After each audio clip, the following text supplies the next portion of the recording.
Use deep confident. महाराष्ट्राच्या कानाकोपऱ्यातील प्रत्येक घडामोडींचं अचूक आणि निर्भीड प्रतिबिंब. ताज्या राजकारणाच्या बातम्या, शिक्षणातील बदल, गुन्हेगारीवर करडी नजर. सत्य, वेग आणि विश्वास यांचा संगम म्हणजे अजिंक्य महाराष्ट्र न्यूज. तर आज आपण आलेलो आहे दीक्षाभूमी नागपूर इथे. अजिंक्य महाराष्ट्र न्यूजमध्ये आपणा सर्वांचं स्वागत. आपण आलेलो आहे दीक्षाभूमी नागपूर इथे.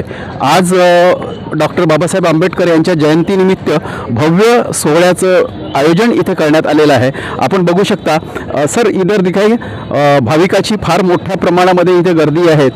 दुरून दुरून पूर्ण महाराष्ट्रातून, इतर देशातून सुद्धा लोक येत असतात आणि इथे विविध प्रकारची व्यवस्था, चोख अशी व्यवस्था इथे करण्यात आलेली आहे.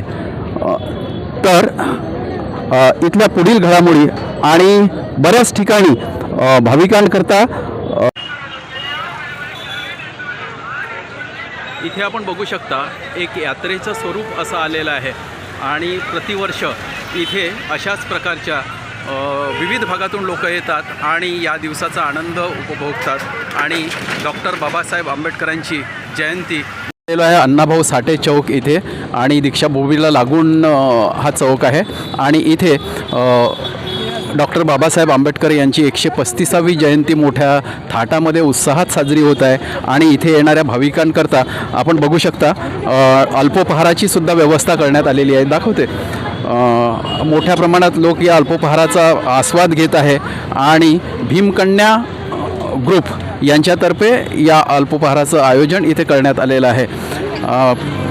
शकता इथे येणाऱ्या लोकांसाठी औषधाची सुद्धा मोठ्या प्रमाणात व्यवस्था केलेली आहे आणि मोठ्या प्रमाणात मॅनपॉवरसुद्धा आहे. परमपूज्य डॉक्टर बाबासाहेब आंबेडकर यांच्या 135व्या जयंतीनिमित्त दीक्षाभूमीवर येणाऱ्या अनुयायांकरता नागपूर महानगरपालिकेतर्फे या स्टॉलचं आयोजन करण्यात आलेलं आहे. नगर इथे आणि इथे सुद्धा मोठ्या प्रमाणामध्ये भोजनदान करण्यात येत आहे. आपण बघू शकता इथे मोठ्या प्रमाणात आंबेडकरवादी अनुयायी जे आहेत आणि इतर सुद्धा येऊन भोजनाचा आस्वाद घेत आहेत. चोखामेळा वसतिगृहाचे विद्यार्थी आहे आणि या विद्यार्थ्यामार्फत डॉक्टर बाबासाहेब आंबेडकर यांच्या जयंतीनिमित्त महाप्रसादाचं मोठ्या प्रमाणात शताब्दी चौक नागपूर इथे मोठ्या प्रमाणात आयोजन करण्यात आलेलं आहे. आणि जवळपास सकाळी किती वाजेपासून सुरू आहे दादा? 11 वाजतापासून. सकाळी 11 वाजेपासून सुरू आहे आणि किती वाजेपर्यंत सुरू आहे? 6 वाजेपर्यंत. 6 वाजेपर्यंत. नागरिकांनी याचा आस्वाद घेतला भरपूर 500 ते 1000 लोक. तर आपण बघू शकता विद्यार्थ्यांनी अशा प्रकारचा उपक्रम राबविणे म्हणजे खरंच स्तुत्य अशी बाब आहे. आणि या आपल्या पुढील वाटचालीकरता मी शुभेच्छा देतो. धन्यवाद. 125 विद्यार्थ्यां मिळून हा स्तुत्य उपक्रम यांनी राबवलेला आहे. आणि इथं शताब्दी चौकामध्ये मोठ्या प्रमाणात 11 वाजेपासून तर सायंकाळी 6 वाजेपर्यंत अन्नदानाचं पुंड्याचं काम हे करत आहे. आपल्या पुढील वाटचालीसाठी मी शुभेच्छा देतो. अजिंक्य महाराष्ट्र न्यूज नागपूर प्रतिनिधी मधु आंबेकर.